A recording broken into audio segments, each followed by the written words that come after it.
नमस्ते बच्चों, आप सभी को डायमंड हाई स्कूल के इस ऑनलाइन क्लासेस में हार्दिक स्वागत है। आज कक्षा 8 के सभी छात्रों को आपको इस कक्षा में हार्दिक स्वागत करता हूं। विषय हिंदी। आज हम एक नया पाठ पढ़ने जाएंगे बच्चों। नया पाठ जिसका नाम है मेरा देश मेरी माँ। ये पाठ आपको तीसरा है। पाठ कितना है बच्चों? तीसरा पाठ है जिसका नाम मेरा देश मेरी माँ, जो एक संकलित है। क्या है बच्चों? ये संकलित है। संकलित का मतलब मैंने आपको पहला पाठ जो प्रार्थना कविता पढ़ा रहा था तभी बता चुका हूं मैं। संकलित किसे कहते हैं? संकलित यानी संग्रह किया हुआ या किसी के विषयों को इकट्ठा किया हो उसे हम क्या कहते हैं? संकलित। यहाँ पर कवि या लेखक का कोई नाम नहीं रहता। समझ में आया बच्चों? आज हम भाग 1 पढ़ने जा रहे हैं। भाग 1 जिसमें हम क्या क्या पढ़ने वाले हैं? सबसे पहले पाठ का आशय। सबसे पहले पाठ का आशय यानी जो पाठ आपको रखा गया है उस पाठ में आपको कुछ न कुछ उद्देश्य रहता है, कुछ न कुछ प्रयोजन रहता है। जैसे हर एक पाठ आपके लिए एक सीख देता है, हर एक पाठ आपके लिए एक ज्ञान देता है। तो वो ज्ञान क्या है, वो सीख क्या है, हम यहाँ पर देखेंगे। उसके बाद पाठ के कठिन शब्दार्थ। पाठ के जो कठिन शब्दार्थ होते हैं उसे जाने बगैर हम पाठ नहीं पढ़ सकते। जो अगर हम शब्दार्थ को जान लेंगे सही तरीके से तो हम पाठ को पढ़ने में या जानने में आसानी होगी। उसके बाद पाठ का सारांश पढ़ेंगे। अब सबसे पहले हम मेरा देश मेरी माँ, ये जो शीर्षक है इसके बारे में कुछ बताना चाहता हूं मैं। मेरा देश यानी मेरा देश, जहां मैं जन्म ले चुका हूं, जहां मैं जन्म लिया है, जहां पर मैं रह रहा हूं। मेरा देश कौन सा है? भारत। मेरा देश कौन सा है? भारत। मेरी माँ यानी मुझे जो जन्म दी है, जो हमें जन्म देती है उसे हम जननी कहते हैं। तो यहाँ पर दो अर्थ होते हैं बच्चों। एक मेरा देश का मतलब मातृभूमि हो जाती है और एक माँ यानी जन्म देने वाली जननी होती है। तो दोनों भी हमें श्रेष्ठ होती है। ध्यान रखिए बच्चों, हम जिस देश में रहते हैं उसे भी हम माँ कहते हैं, माँ भारत माता कहकर संबोधित करते हैं, वो हमारी मातृभूमि है। और जो हमें जन्म देती है वो भी माता कहलाती है, वो हमारी जननी है। तो इसके बारे में भगवान श्री राम ने लक्ष्मण को उपदेश देते हुए एक संस्कृत में श्लोक कहा है। क्या कहा है? मातृभूमि के विषय में एक श्लोक कहा है, जननी जन्म भूमिश्च स्वर्गादीपि गरीयश्च। फिर से एक बार बोल रहा हूं, जननी जन्म भूमिश्च स्वर्गादीपि गरीयश्च। ये श्री राम लक्ष्मण को उपदेश दे रहे हैं कि हे लक्ष्मण, ये हमारी जन्मभूमि जो होती है, हमारा देश जो होता है, और जो जन्म देने वाली माता होती है, हमारा देश और जन्म देने वाली माता, ये दोनों भी स्वर्ग से बढ़कर होते हैं। ये स्वर्ग से भी श्रेष्ठ स्थान महत्व इन दोनों का होता है। किनका बच्चों? जन्म देने वाली माता और हमारी मातृभूमि का, दोनों का भी स्थान स्वर्ग से बढ़कर है बोलकर कहा गया है। तो ऐसे मेरा देश मेरी माँ पाठ का हम आज आशय देखेंगे। यहाँ पर इस पाठ से आपको क्या संदेश मिलता है, क्या सीख मिलती है, ये देखेंगे। सबसे पहले शत्रु से देश की रक्षा करना देशवासियों का परम पुनीत कर्तव्य होता है। यहाँ पर शत्रु यानी दुश्मन, जो भी हमारा देश का दुश्मन है, शत्रु। रक्षा यानी रखवाली करना, देशवासी यानी भारत के नागरिक, परम यानी महान, और पुनीत का मतलब होता है पवित्र। पुनीत का मतलब होता है पवित्र। ऐसे भारत के जो भी शत्रु है उनके लड़ने के लिए उनको ये हमारा अगर सौभाग्य हमें मिलता है तो वो महान और पवित्र कार्य होता है। तो ऐसे देशवासी होने के नाते हमारा भी कर्तव्य होता है कि देश के लिए हम भी मातृभूमि पर निछावर हो जाए। लड़ाई में पीठ दिखाकर भागना नहीं चाहिए। जो हमारे देश का दुश्मन है वो हमारा दुश्मन है, अगर उसे लड़ रहे हैं तो हमें कभी पीठ दिखाकर नहीं भागना चाहिए। पीठ दिखाकर का मतलब होता है डर कर नहीं भागना चाहिए। जो भी चुनौती है, जो भी समस्या है, उसे हमें सामने डटकर मुकाबला करना चाहिए, हिम्मत के साथ, साहस के साथ लड़ना चाहिए, ताकि हमें उसे पीठ दिखाकर नहीं भागना चाहिए। जो समस्या है उसका हमें डटकर मुकाबला करना चाहिए। ऐसी सीख हमें ये मेरा देश मेरी माँ पाठ से हमें मिलता है। आगे देखिए बच्चों, सीना तान कर आगे बढ़ना चाहिए, तभी वीर विजय माला पहनते हैं।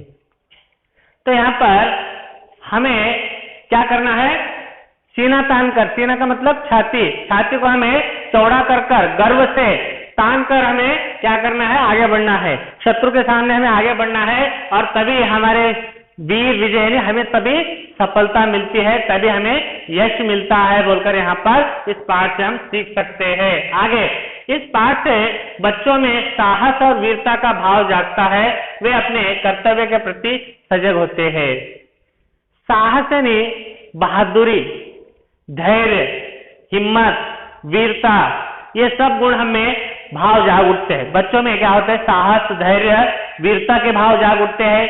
हमारे देश के वीर जवानों को, सेना को देखकर, वीर सेनानियों को देखकर हमें भी देश सेवा की मनोभावना हमें जागनी चाहिए। तभी तो हम अपने देश के प्रति कर्तव्य को पालन करने में सजग रहेंगे, यानी सतर्क रहेंगे। प्रत्येक भारतीय वासी का एक कर्तव्य होता है कि वो हमारे देश के लिए कभी भी अगर समस्या या संकट आ जाए तो हमें उस पर युद्ध करने के लिए, देश के हित में जाने के लिए हमारा कर्तव्य पालन करने पर हमें तैयार रहना चाहिए सदैव बोलकर ये पाठ हमें सीख देता है बच्चों। आगे हम देखेंगे, आगे इस पाठ में शब्दार्थ को विस्तार से देखेंगे बच्चों।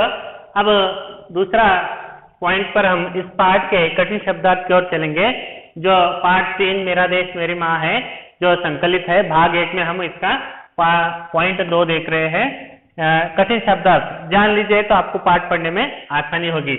हमला का मतलब होता है आक्रमण करना। हमला यानी कोई देश और दूसरे देश के बीच में एक दूसरे पर हमला करना, युद्ध करना, उसे क्या कहते हैं, आक्रमण, हमला करना बोलते हैं। चौंका देना, चकित करना या विस्मित करना, यानी सडनली शॉक देना, चौंका देना, चकित करना या विस्मित करना। ममत्व, ममत्व का मतलब ममता, मात्र वात्सल्य होता है।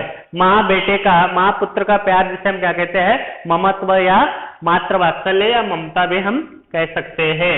रुझ जाना, गदगद होना, रुझ जाना यानी गदगद होना, यानी दिल मन भरकर रो लेने का प्रयत्न करना, दिल भर आना, ऐसा अर्थ होता है बच्चों।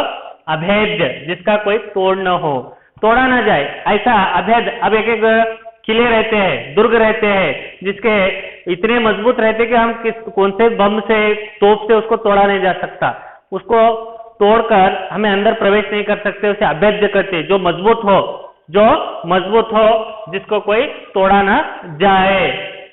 जूझना, जूझना का मतलब होता है बच्चों लड़ना, जूझना यानी लड़ना, युद्ध करना, ऐसे।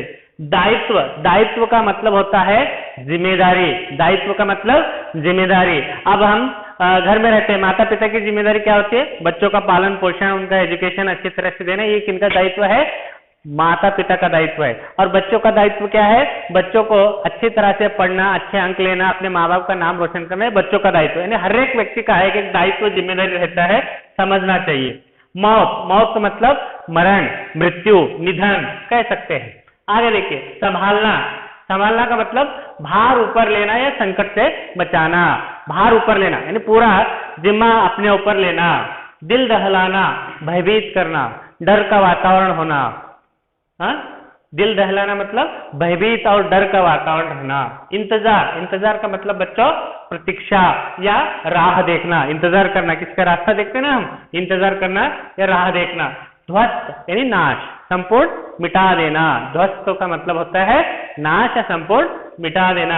यहाँ पर बच्चों आपको शब्दार्थ के नीचे टिप्पणी दी गई है, सूचना दी गई है, उसे देख लेंगे तो आपको पाठ में आसानी होगी। टिप्पणी क्या है, इच्छोगिल नहर यह लाहौर से 14 किलोमीटर की दूरी पर है। तो ये लाहौर कहाँ पर है, आज के प्रस्तुत पाकिस्तान में है। ये लाहौर प्रदेश कहाँ है, आज के प्रस्तुत पाकिस्तान में है।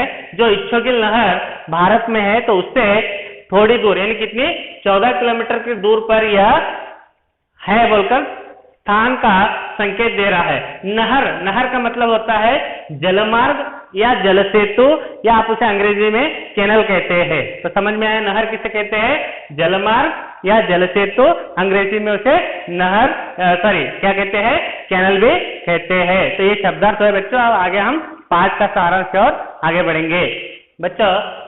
अब पाठ 3 मेरा देश मेरी माँ नामक शीर्षक का अर्थ हम जान लिया है। उसके बाद हमने पाठ का आशय सविस्तार जान चुके हैं। अब कठिन शब्दार्थ के बाद हम पाठ को कहानी के रूप में हम उसका सारांश देखने जा रहे हैं। सभी अपने अपने टेक्स्ट बुक निकाली है, जिसमें पेज नंबर 18 पर यहाँ पर आपको दिया गया है पाठ 3 मेरा देश मेरी माँ। इसका मैं सारांश आपको बताने जा रहा हूँ, आप सभी अपने अपने किताब लेकर देखेंगे, ठीक है।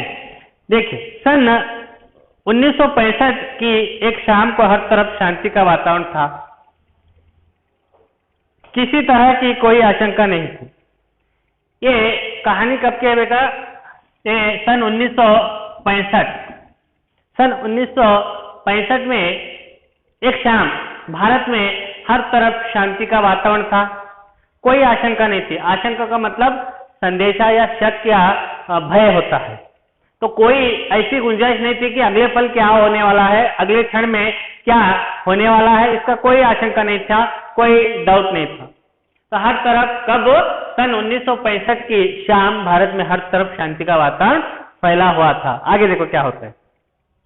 तभी दुश्मनों ने भारत पर आक्रमण कर दिया।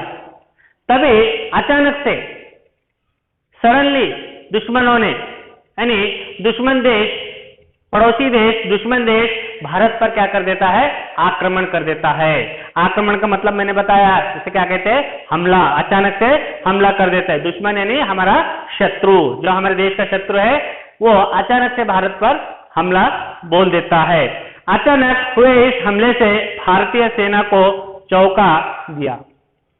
सडनली इस हमले से होने से भारत की सेना को चौंका दिया।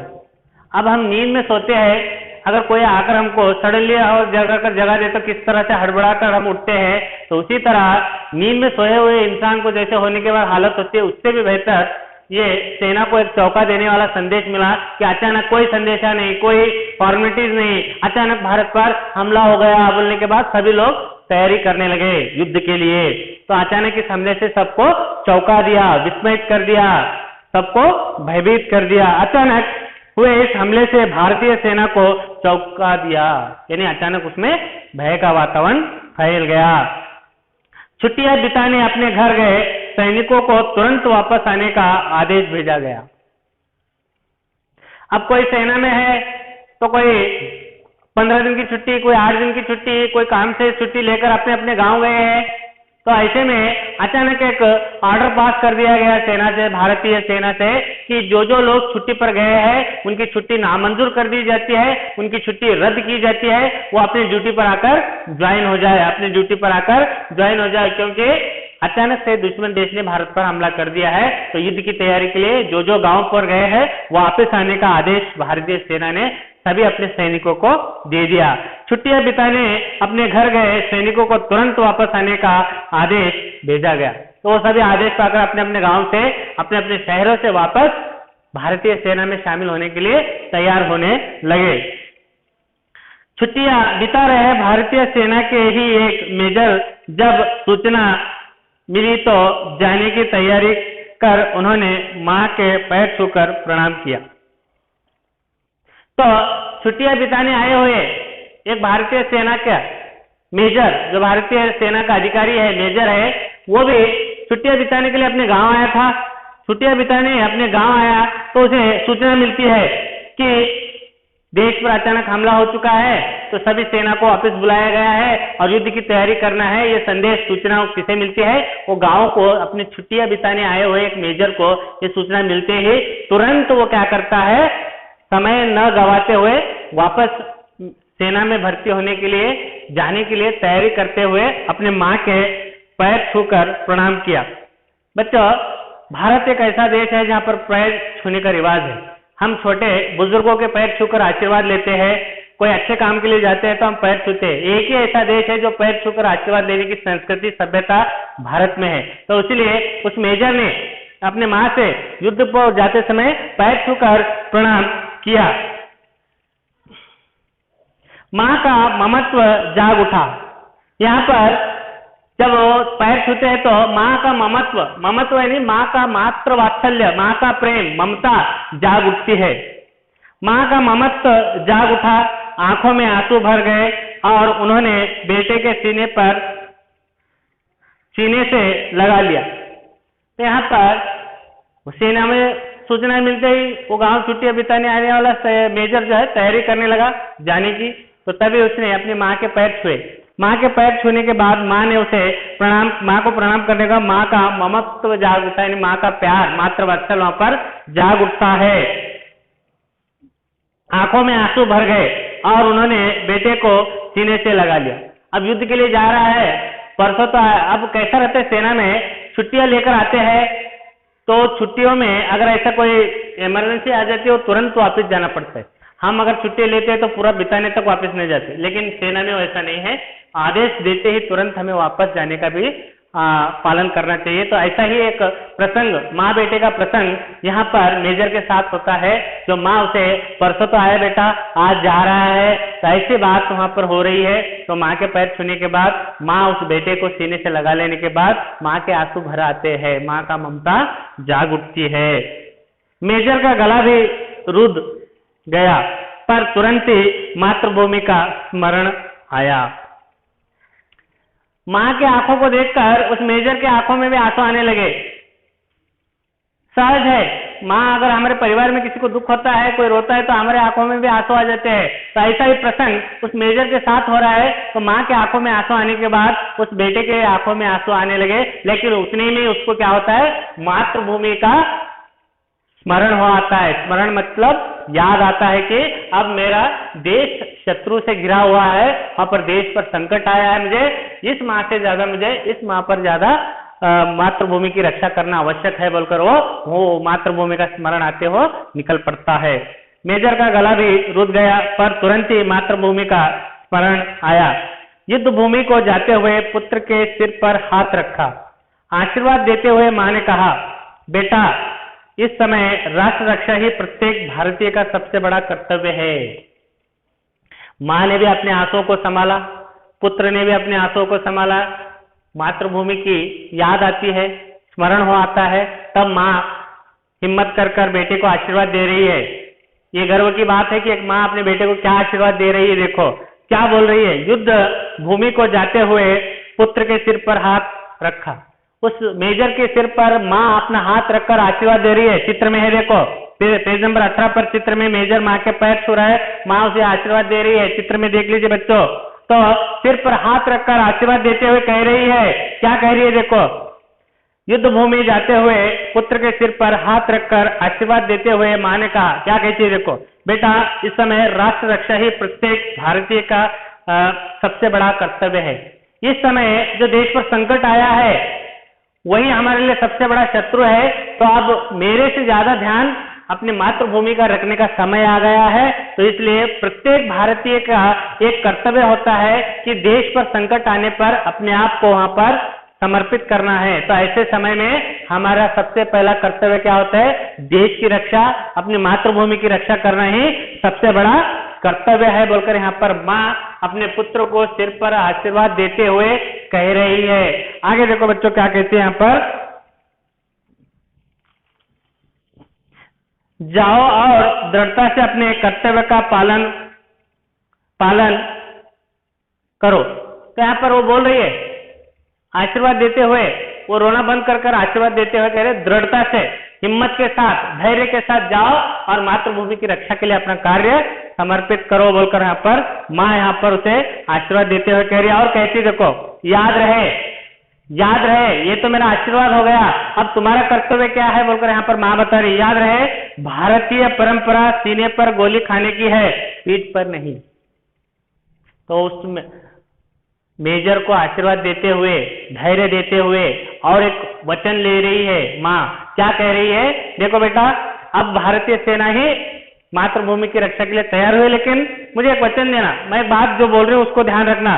भारतीय सेना की परंपरा क्या है, परंपरा का मतलब होता है सदियों से चलता आ रहा हुआ सिलसिला, या सदियों से चलता आ रहा हुआ क्रम को हम क्या बोलते हैं, परंपरा। जैसे पिता से लेकर बेटा, बेटा से लेकर उसके आगे की पीढ़ी को चलाते आते हैं ना, रीति नियम, उसे क्या कहते हैं हम, परंपरा कहते हैं। तो भारतीय सेना की एक परंपरा है, क्या है, भारतीय सेना की परंपरा है कि गोली हमें सीने पर खानी है, यहाँ पर खानी है, पीठ पर नहीं। तो भारतीय सेना की परंपरा क्या है बच्चों, गोली दुश्मन की जो भी हमें खानी है सीने पर खानी है, पीठ पर नहीं।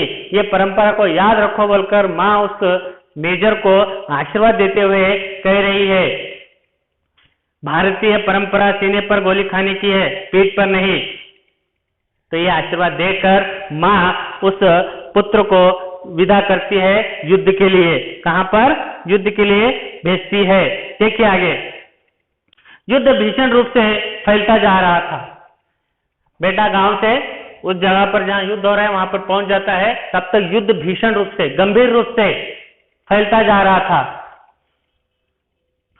इच्छगिल नहर का मोर्चा भारतीय सेना के लिए चुनौती का दीवार बन खड़ा था। इच्छगिल नहर मैंने आपको बताया अभी शब्दात्मक टिप्पणी में। इच्छगिल नहर यानी वो लाहौर से कितने किलोमीटर दूर पर है? 14 किलोमीटर दूर पर है। आपको प्रश्न पूछ सकता है इच्छगिल नहर कितने किलोमीटर दूर पर है, तो तब आपको उत्तर देना है लाहौर से 14 किलोमीटर दूर पर क्या है? इच्छगिल नहर है। तो यहाँ पर युद्ध भीषण रूप से फैलता जा रहा था। तो उस युद्ध में भीषण रूप से युद्ध तो फैलाता जा रहा था, तो वहां पर हमें एक समस्या थी। क्या थी? इच्छगिल नहर, जिसे मैंने अभी बताया आपको, जलमार्ग या जल सेतु, आप उसे कैनल भी कहते हैं। मोर्चा का मतलब होता है बटालियन या एक टुकड़ी, यानी 20-25 सेनाओं की एक टुकड़ी को क्या कहते हैं? बटालियन कहते हैं, या उसको एक मोर्चा भी कहा जाता है। इच्छगिल नहर का मोर्चा भारतीय सेना के लिए एक चुनौती का दीवार बन खड़ा था। वो एक चैलेंज, चुनौती यानी चैलेंज का एक दीवार बनकर कौन खड़ा था? इच्छगिल नहर। अगर हम उसको पार करेंगे तो युद्ध जीते जैसा था, तो ऐसे ही वो इच्छगिल नहर जो भारतीय सेना के लिए एक चुनौती की दीवार बन खड़ा था। प्रश्न उठा, इस अभेद्य दीवार को तोड़ने की जिम्मेदारी कौन निभाएगा? अब प्रश्न उठा, उस बटालियन में जो 20-25 लोग हैं या 10-12 लोग हैं उस बटालियन में, उस ग्रुप में, उस मोर्चे में, तो वहां पर प्रश्न उठा, इस इच्छगिल नहर को कौन भेजेगा? अभेद्य मतलब होता है जिसको भेदा ना जा सके, जिसको तोड़ा ना जा सके, जिसका प्रवेश न किया जा सके, इसे अभेद्य कहते हैं। अब एक एक दुर्ग होते हैं, एक एक कोटे होते हैं, कोटे बोलते हैं ना कन्नड़ में, दुर्ग, कोटे, किले बोलते हैं ना, उसके एक एक दीवार इतनी मजबूत होते हैं, उनसे भी बम से उस दीवार को तोड़ा नहीं जा सकता, उसमें हम प्रवेश करने में असफल होते हैं। तो ऐसा ही अभेद्य, जिसमें कोई तोड़ न सके, जिसका कोई उत्तर न दे सके, अभेद्य। प्रश्न उठा, इस अभेद्य दीवार को तोड़ने की जिम्मेदारी कौन निभाएगा?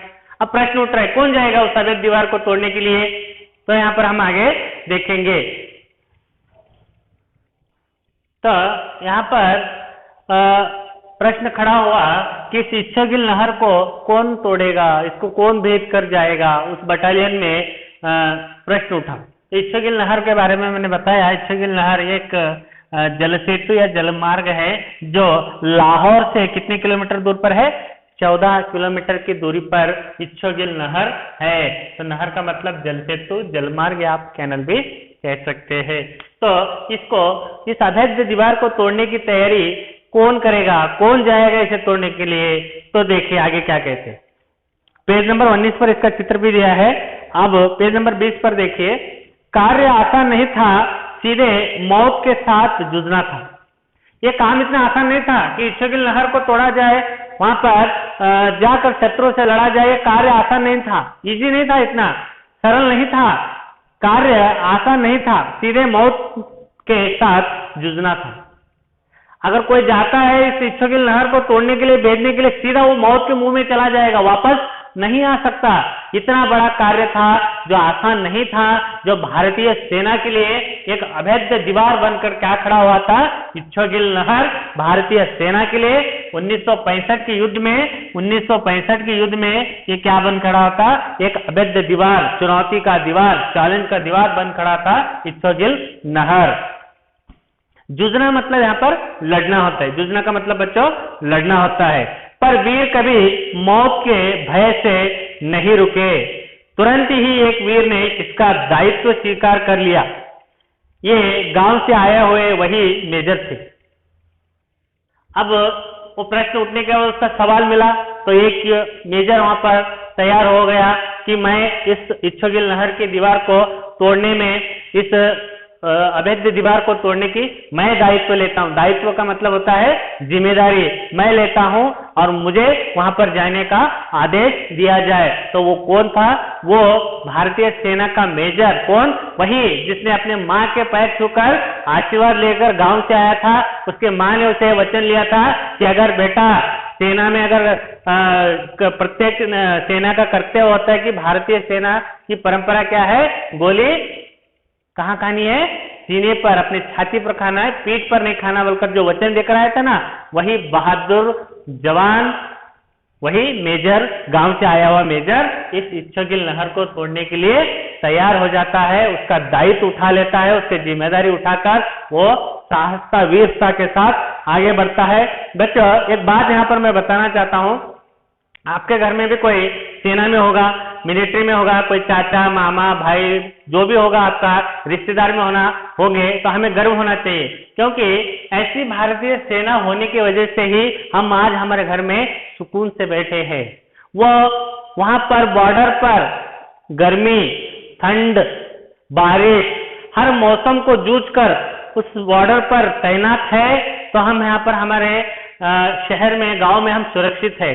तो उनकी वजह से हम यहाँ पर आराम से त्योहार, ईद, हर त्योहार को हम मना सकते हैं, लेकिन वो लोग वही 24 घंटे वहीं पर बारिश में, ठंड में, धूप में बंदूक लेकर अपने मातृभूमि की रक्षा के लिए कर्तव्य निभाने के लिए खड़े हैं, तो हम यहाँ पर सुकून की नींद सो रहे हैं। तो ये भारतीय सेना का हमारे लिए एक गर्व और सम्मान की बात होनी चाहिए। तो हमें कहीं भी अगर हमारे रिश्तेदार में कोई मिलिट्री में है तो उनका हमें सम्मान आदर करना चाहिए। तो हम और अगली कक्षा में इस पाठ को आगे बढ़ाएंगे। मैं आशा करता हूं यहाँ तक आपको पाठ का आशय, शब्दार्थ और यहाँ तक का कहानी आपको समझ में आई होगी।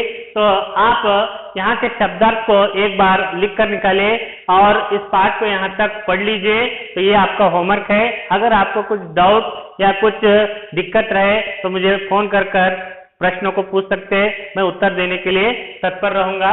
तो यहाँ पर ये क्लास यहीं पर समाप्त करते हैं। धन्यवाद।